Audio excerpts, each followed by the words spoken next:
श्री कृष्ण कहते हैं संसार में आपको कई ऐसे लोग मिलेंगे जो आपको बताएंगे कि क्या करना है, किंतु उससे भी अधिक महत्वपूर्ण बात यह है कि क्या नहीं करना है।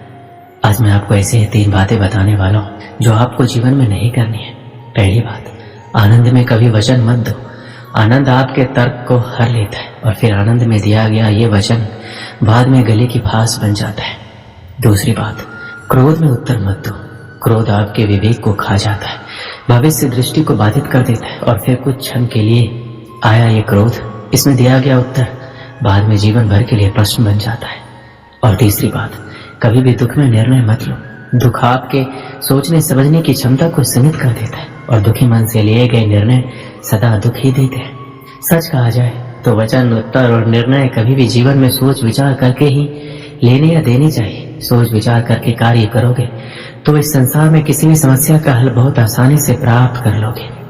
श्री कृष्ण कहते हैं भगवान को हम जब तक शरीर से याद करते हैं तब तक भगवान हमारे प्रतिरूप में बात नहीं करते। जब तक हम ईश्वर को अपने मन में बसाकर उन्हें सच्चे दिल से याद नहीं करेंगे तब तक भगवान खुद हमारे प्रत्यक्ष नहीं आएंगे, क्योंकि भगवान सिर्फ उन्हीं लोगों के साथ रहते हैं जो उन्हें सच्चे दिल से मानते हैं, उनका आदर सम्मान करते हैं। इसलिए श्री कृष्ण अर्जुन को बताते हुए कहते हैं अगर हम भगवान को सच्चे मन से याद करते हैं तो भगवान हमारा साथ जरूर देते हैं, हमारे अंदर एक सकारात्मकता भर देते हैं और एक नई ऊर्जा का निर्माण करते हैं, जिससे हम अपने जीवन को सफलता के मार्ग पर खड़ा कर देते हैं और भगवान उन्हीं का साथ देते हैं जो उन्हें मन से चाहते हैं।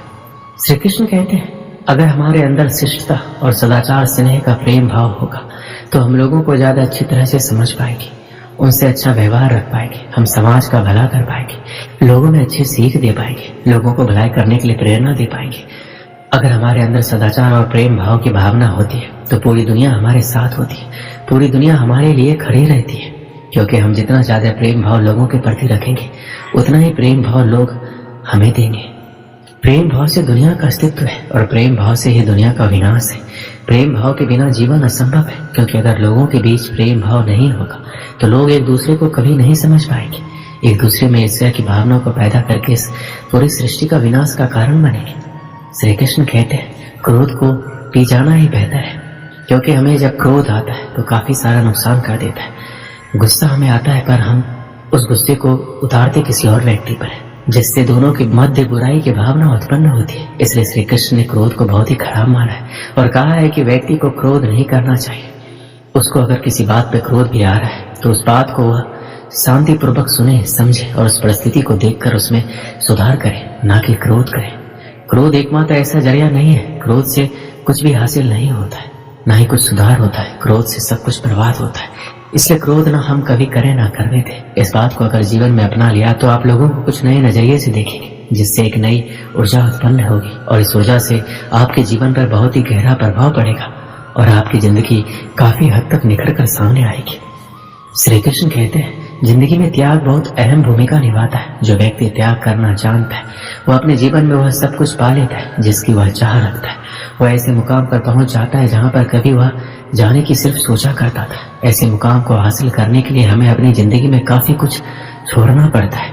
हमें अपने ऐशो आराम और अपनी रोजमर्रा की जिंदगी को छोड़कर कुछ ऐसी जिंदगी को अपनाना पड़ता है जिसको हम कभी जीना नहीं चाहते, पर उस जिंदगी को जीकर हम अपने आने वाली जिंदगी को इतना बेहतर बना लेते हैं कि पूरा जीवन सफल हो जाता है। इसलिए श्री कृष्ण कहते हैं जीवन में त्याग करते रहना जरूरी है। अगर हम त्याग नहीं करेंगे तो इस जीवन का कोई उद्देश्य नहीं रहेगा। जीवन में त्याग करना जरूरी है। त्याग से हमारे खुद में परिवर्तन होता है और जिंदगी में सुधार होता है, इसलिए त्याग करते रहना चाहिए। श्री कृष्ण कहते हैं हमारे कर्म ही हमारा परिणाम होता है, क्योंकि जैसे करनी वैसे ही भरनी। जैसा हम कर्म करेंगे वैसा ही हम पाएंगे। जीवन में कभी भी लक्ष्य को प्राप्त करना हो तो व्यक्ति 2 भाग साथ लेकर चलता है। पहला अपने लक्ष्य को पाने का निश्चय और दूसरा अपने लक्ष्य तक पहुंचने का मार्ग। सब यही करते हैं किंतु सब अपने लक्ष्य को प्राप्त नहीं कर सकते। क्यों? क्योंकि लक्ष्य न मिल पाने की स्थिति में व्यक्ति को कुछ बदलना होता है। कुछ अपना निश्चय बदल लेते हैं, कुछ अपना मार्ग। जो अपना मार्ग बदल का प्रयास करते हैं उन्हें सफलता प्राप्त हो ही जाती है, किंतु अपना निश्चय बदलने वाले सफलता का स्वाद कभी नहीं चख पाते। इसलिए अपना निश्चय कभी मत बदलिए, क्योंकि निश्चय खो देने पर चंद्रमा भी पूर्णिमा के दिन ग्रहण पा जाता है। अपना निश्चय बनाए रखें, आपको सफलता अवश्य मिलेगी। श्री कृष्ण कहते हैं हमें अपने परिश्रम पर विश्वास रखना चाहिए। अगर हम अपने परिश्रम पर विश्वास रखेंगे तो हम कभी भी हार का सामना नहीं करेंगे। अगर हम अपने कर्म, परिश्रम, मेहनत पर अटूट विश्वास रखकर उसमें कायम रहेंगे तो हमें उससे बहुत अच्छे परिणाम मिलेंगे। वह परिणाम आपको जीवन जीने में बहुत आसान होंगे, क्योंकि एक परिश्रम ही है जो एक रंग को राजा बना देता है और राजा को रंग बना देता है। अगर आप परिश्रम और सही निर्देश और सही दिशा में काम करते हैं तो जीवन में सफल होना पक्का ही है। पर अगर आप अपने परिश्रम पर विश्वास नहीं रखते तो उसमें आप धोखा करते हैं, तो आप याद रखना कि आप धोखा भी खुद के साथ कर रहे हो। इससे ना ही किसी और की जिंदगी बनेगी और ना ही कुछ होगा। आप धोखा करोगे तो खुद के लिए। इसलिए अपने परिश्रम पर इतना विश्वास रखें कि आप जो कर रहे हैं वह आपको एक ऐसा परिणाम दे जिसकी आपने कभी अपेक्षा नहीं की होगी।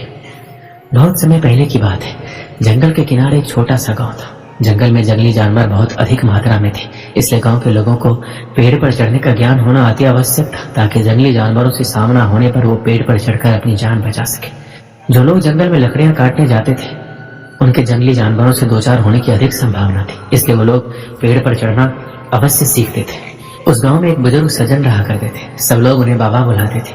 वो पेड़ पर चढ़ने की विद्या में माहिर थे और लोगों को पेड़ पर चढ़ने का प्रशिक्षण दिया करते थे। गांव के अधिकांश लोग उनसे ही प्रशिक्षण प्राप्त करने जाया करते थे। एक दिन बाबा ने उन युवकों के समूह को बुलाया जिन्हें वो पेड़ पर चढ़ने का प्रशिक्षण दे रहे थे। वह उस समूह के प्रशिक्षण का अंतिम दिन था। बाबा उन्हें एक पेड़ के पास ले गए। वह एक ऊंचा और चिकना पेड़ था जिस पर चढ़ना बेहद कठिन था। बाबा युवकों से बोले, आज तुम्हारे प्रशिक्षण का अंतिम दिन है। मैं देखना चाहता हूँ क्या तुम लोग पेड़ पर चढ़ने में माहिर हो गए हो। इसलिए मैं तुम्हें इस चिकने और ऊंचे पेड़ पर चढ़ने की चुनौती दे रहा हूँ। यदि तुम सब इस पेड़ पर चढ़ने में सफल रहते हो तो दुनिया के किसी भी पेड़ पर आसानी से चढ़ सकते हो। बाबा की बात सुनकर सभी युवक उत्साहित हो गए। वो पेड़ पर चढ़ने के लिए एक पंक्ति में खड़े हो गए। सबसे पहला युवक पेड़ पर चढ़ने लगा और बड़ी ही आसानी से पेड़ पर चढ़ा और फिर नीचे उतरने लगा। उतरते समय वो आधे रास्ते में था तो बाबा बोले, सावधान, आराम से संभल कर उतरो, कोई जल्दी नहीं है।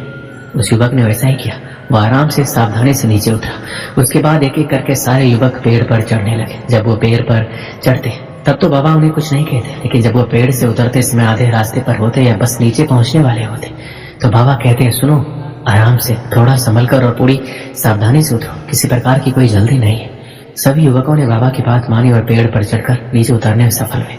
सब बड़े खुश थे, लेकिन एक बात उन्हें खटक रही थी और ये थी, बाबा ने उन्हें पेड़ से उतरते समय ही सावधान रहने को क्यों कहा, पेड़ पर चढ़ते समय क्यों नहीं। उन्होंने बाबा से पूछ लिया, बाबा, इस पेड़ की सबसे ऊपरी शाखा पर चढ़ना सबसे कठिन था, लेकिन आपने उस पर चढ़ते समय हमें संभल कर रहने को नहीं कहा। लेकिन पेड़ से उतरते समय जब जमीन की दूरी बहुत कम रह गई थी तब आपने हमें संभल कर और सावधान रहने को कहा, ऐसा क्यों। बाबा बोले, देखो, पेड़ की सबसे ऊपरी शाखा पर चढ़ना बहुत कठिन है, ये मैं भी जानता हूँ और तुम भी, इसलिए मेरे बिना बोले ही तुम पहले से ही सतर्क थे। ऐसा हर किसी के साथ होता है। कार्य के प्रारंभ में सब सतर्कता से ही आगे बढ़ते हैं, किंतु सतर्कता और सावधानी में चूक तब होती है जब हम मंजिल के समीप होते हैं। तब हमें लगने लगता है कि हमारा काम तो पूरा होने को है, मंजिल अब दूर नहीं, और वहाँ हमारा ध्यान भटक जाता है और हम गलती कर जाते हैं। इसलिए हमेशा याद रखो कि मंजिल के नजदीक पहुंचने और यथार्थ में मंजिल पर पहुंचने में बहुत फर्क है। युवकों को बाबा की इस बात से जीवन की एक बड़ी सीख प्राप्त हुई। हमारे जीवन में भी कई बार ऐसा होता है, किसी काम को पूरा करने के कगार पर होकर भी हम उसे पूरा नहीं कर पाते। अंतिम क्षणों में कुछ गड़बड़ हो जाती है और हम पछताते रह जाते हैं। अंतिम क्षणों की जरा सी असावधानी से हमारा पूरा काम बिगड़ जाता है। इसलिए ऐसा होता है क्योंकि मंजिल के करीब पहुंचकर हम अपना धैर्य खो देते हैं। धैर्य खोने के बाद हमसे चूक हो जाती है। इसलिए जब तक मंजिल तक ना पहुंचे, धैर्य बनाकर रखें। कार्य के प्रारंभ में जितना धैर्य और सावधानी आवश्यक है, कार्य समाप्ति तक भी आवश्यक है। इसलिए कार्य पूर्ण होने तक धैर्य ना खोएं, उतना ही सावधान रहें जितने प्रारंभ में रखते हैं। कहीं धैर्य खो देना लक्ष्य खो देने का कारण ना बन जाए। दोस्तों, इस वीडियो में बस इतना है। मिलते हैं अगले वीडियो में। अपना ख्याल रखिएगा। जय श्री कृष्ण।